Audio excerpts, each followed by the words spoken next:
Jepang pun pernah dibuat jengkel saat laga melawan Tengok Bahrain. pakai laser juga, Dengan besar kualitas dan lasernya. pengalaman yang dimiliki, mereka sukses menghajar Bahrain 5-0. Nah, maka dari itu, 5-0. Jepang berharap kedepannya Indonesia bisa membalas mereka lewat sisi kualitas, ketimbang harus merengek kepada AFC sampai ingin pindah venue.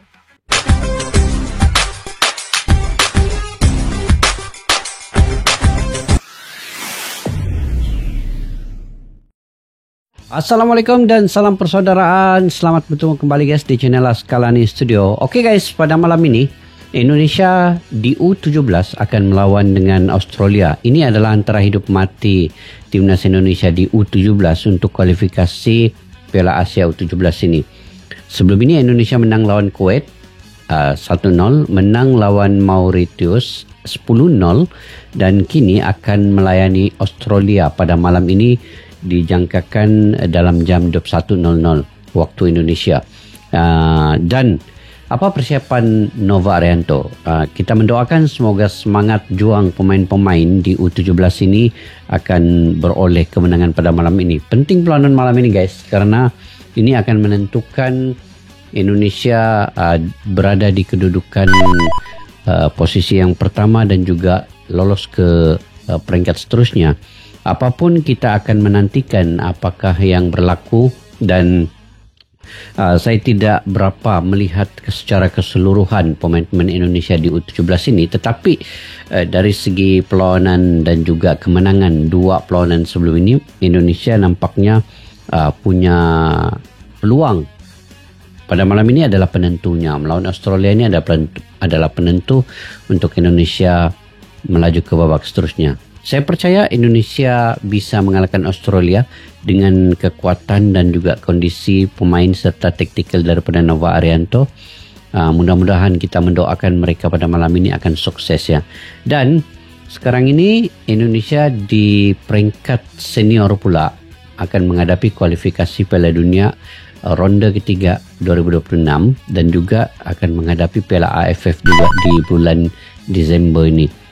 Tapi sekarang ini persiapan dan persediaan Indonesia yang kita utamakan itu ketika melawan Jepang pada tanggal 15 November dan juga 19 November melawan Arab Saudi. Jadi apakah persiapan Indonesia di bawah Sinteyong mungkin ada taktikal baru, dan juga mungkin ini satu lagi mungkin yang akan kita perlihatkan bermain di GBK kedua-duanya. Dan kita menjangkakan supporter daripada Indonesia akan tetap full, walau bagaimanapun tetap full di Stadium GBK ini. Mungkin 70,000 ke atas yang akan hadir, memeriahkan lagi suasana ini dan memberi dukungan yang penuh semangat kepada Indonesia melawan Jepang. Jadi judul yang akan saya reaksi ialah memalukan, Jepang anggap Bahrain benalu di Asia, percaya kekuatan Indonesia. Ini guys, yuk kita simak dulu video ini. Jepang sudah lolos ke Piala Dunia. Kita semua tahu kalau di round 3 ini Indonesia seolah dapat rival baru dalam diri Bahrain. Yap, nggak tahu kenapa, negara yang bahkan nggak lebih Rival dari baru. Jaksel itu beneran ingin cari gara-gara sama Indonesia. Nggak federasi, pemain, sampai pendukungnya, semuanya begitu. Mungkin gara-gara presiden AFC-nya orang Bahrain, dan Indonesia nggak punya wakil di pengurusan AFC. Jadi mereka berpikir bisa seenaknya ngerjain Indonesia. Tapi ternyata, semua tahu kalau Indonesia nggak semudah itu loh dibodoh-bodohi. Bahkan yang ada sekarang, Bahrain banyak menerima kecaman dan hujatan. Yang mana salah satunya datang dari Jepang. Yap, media dan warga di sana bahkan nggak segan menyebut Bahrain sebagai benalu di grup C yang Benalu. cuma bikin rusuh. Oh, benalu. Apa benalu tuh guys? Benalu tuh apa maksudnya? Nanti kalian komentar ya di kolom ruang di bawah. Benalu ya, benalu. Mereka yang berlindung di balik ketiak presiden AFC membuat publik Jepang makin yakin kalau ini tim emang problematik. Sebab bagaimanapun Jepang pun pernah dibuat jengkel saat laga melawan Tengok Bahrain. pakai laser juga, Dengan besar kualitas lasernya. dan pengalaman yang dimiliki, mereka sukses menghajar Bahrain 5-0. Nah, maka dari itu Jepang 5-0. berharap kedepannya Indonesia bisa membalas mereka lewat sisi kualitas, ketimbang harus merengek kepada AFC sampai ingin pindah venue.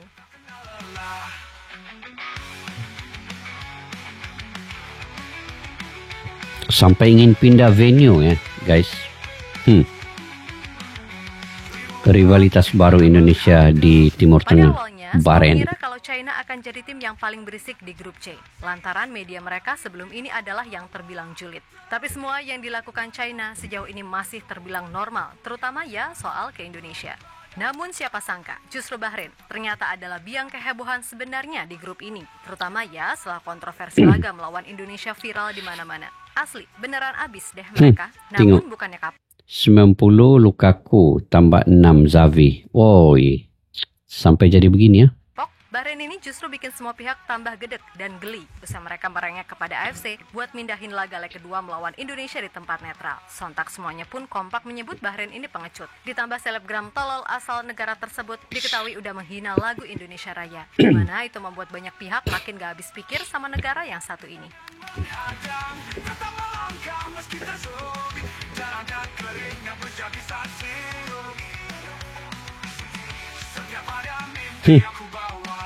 Guling-guling terus balik Bahrain nih.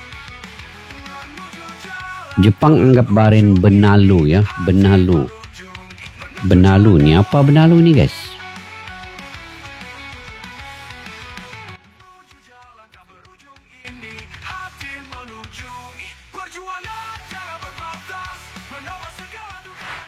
Yap, salah satu pihak yang ikutan jengkel sama Bahrain diketahui adalah Jepang, di mana publik Jepang benar-benar merasa nggak habis pikir dengan kelakuan nggak tahu malu Bahrain. Sebab nggak federasi, pemain, sampai supporternya sama sekali nggak mencerminkan kalau mereka adalah negara yang katanya menjunjung tinggi nilai budaya dan agamis.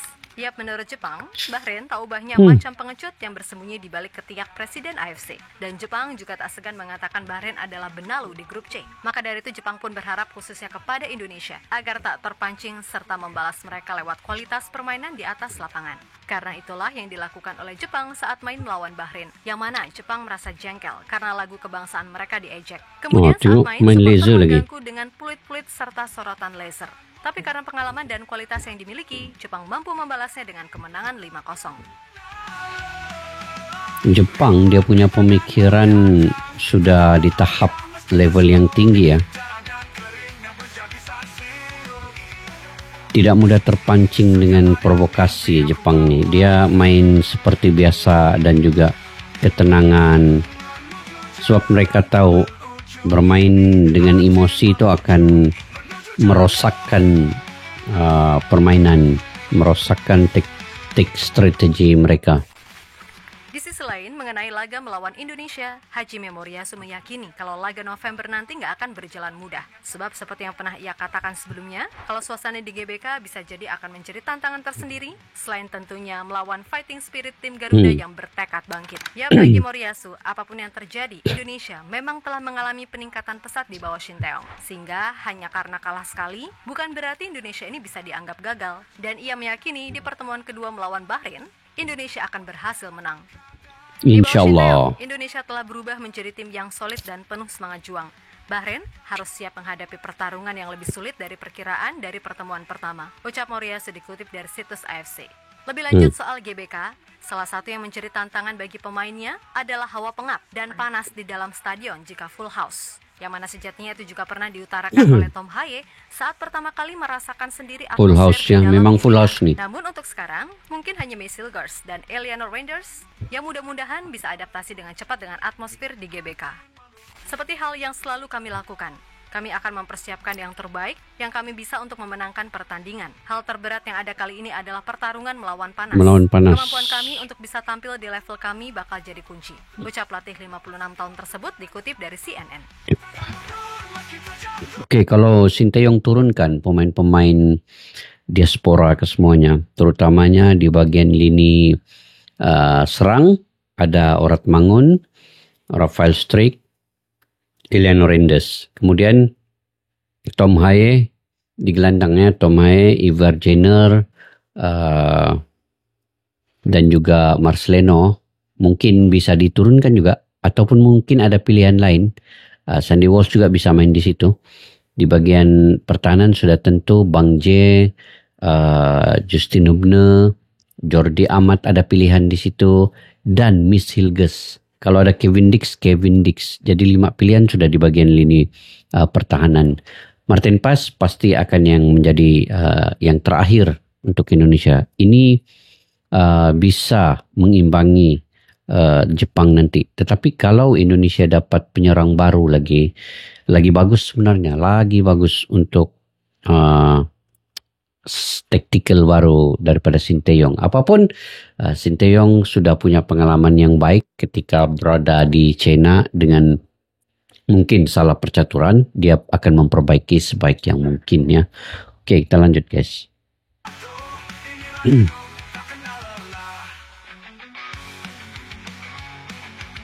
Oh, ini rindu suasana di GBK ini guys. Hari itu full lah, inilah hari itu. Yap, terlepas dari apapun, semoga aja urusan sama Bahrain ini benar-benar clear. Karena kami pun muak gitu loh dengan tingkah mereka yang tiap hari ada. Tidak payah lalayan nih, abaikan. Namun di luar itu ada hal yang jauh lebih penting sekarang, yaitu persiapan melawan Jepang dan Arab. Sesuai target, PSSI berdasarkan hasil evaluasi, kalau seenggaknya Indonesia ditargetkan bisa meraih minimal 4 poin. Dengan rincian, imbang versus Jepang dan menang versus Arab. Memang itu adalah target yang terbilang berat. Imbas dari kekalahan atas China. Berat lah lawan Jepang. Semua elemen timnas pasti paham harus gimana. Dan kami yakin mereka akan bekerja lebih keras serta menyatukan chemistry lebih dalam. So, ayo sama-sama kita dukung serta doakan. Daripada saling hujat, apalagi sampai nyuruh coach out. Woi, ingat, kita itu baru kalah sekali. Dan kalahnya murni karena kesalahan sendiri. Yang mana artinya, secara kualitas, tim ini sebenarnya mampu gitu loh buat bersaing. Hanya saja kami berharap nih, masih ada peluang. Bikin kejutan aneh-aneh yang justru bikin kaget pendukung sendiri. Maka dari itu, semangat deh khusus buat Coach Shin. Sampai detik ini, kami masih percaya padamu. Terlepas Anda pernah salah atau gimana, ya udah, itu hal yang normal sebagai manusia. Yang penting bisa belajar dari kesalahan untuk kemudian tumbuh dan berkembang jadi lebih baik. Ini admin ini bagus, betul. Semangat kan, semangat. Skala sekali bukan berarti kalah selama-lamanya. Pasti ada ruang peluang pengajaran. Ada hikmah yang baik mungkin selepas ini untuk Indonesia. Jadi kita nantikan saja lawan Jepang dan Arab Saudi.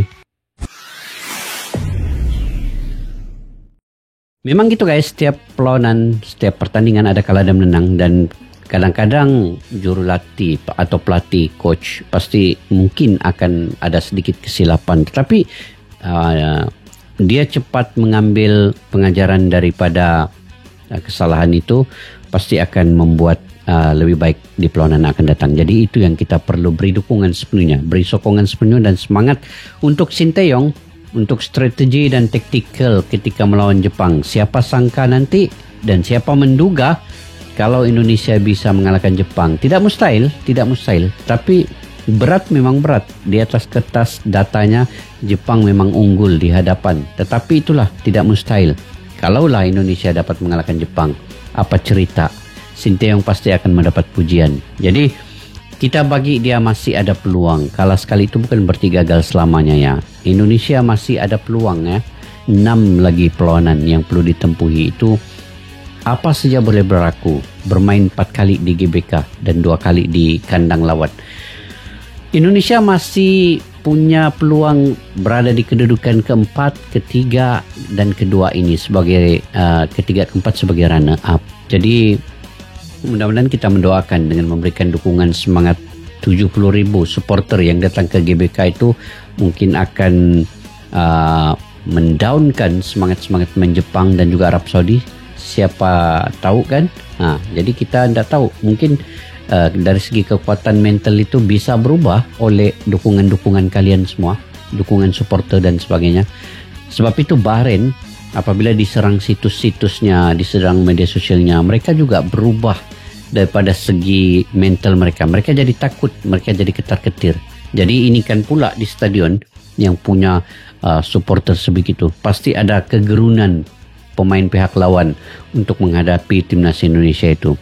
Cuman sekarang ini timnas Indonesia harus fokus pemain-pemainnya, kuatkan stamina, jaga kesehatan, kebugaran, jaga pemakanan, kemudian berlatih secara individual dan mungkin ada amunisi baru nanti Kevin Dix bisa bermain. Itu akan membuatkan semangat Indonesia makin berkobar-kabar untuk menghadapi perlawanan yang akan datang ini. Jadi mudah-mudahan kita doakan guys, Indonesia akan menang lah kan, paling bagus lawan Jepang dan juga lawan Arab Saudi. Berat memang berat, tetapi kita doakan Kita tetap optimis, kita beri dukungan semangat yang sebaiknya insya Allah.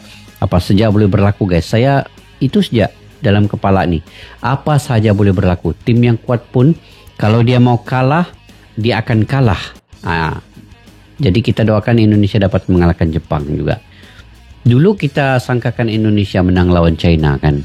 Tapi sebaliknya berlaku. Nah itu juga bisa terjadi apabila Indonesia lawan Jepang dan Arab Saudi. Bisa saja Indonesia menang lawan Jepang walaupun di atas kertas datanya memang agak berat ya, memang berat. Tapi kita optimis, positif kita. Pikirkan yang baik-baik guys. Oke, bagaimana menurut pandangan kalian terkait dengan perkara ini? Kalian boleh komentar di ruang kolom di bawah. Sampai kita jumpa lagi. Assalamualaikum warahmatullahi wabarakatuh. Bye-bye. Askalana Studio untuk kita channel yang bereaksi tentang apapun yang ada di Indonesia, channel YouTube dari Malaysia di Askalani Studio. Jika mau tahu tentang Indonesia, ayo like and subscribe channel kami Askalani Studio. Askalani Studio.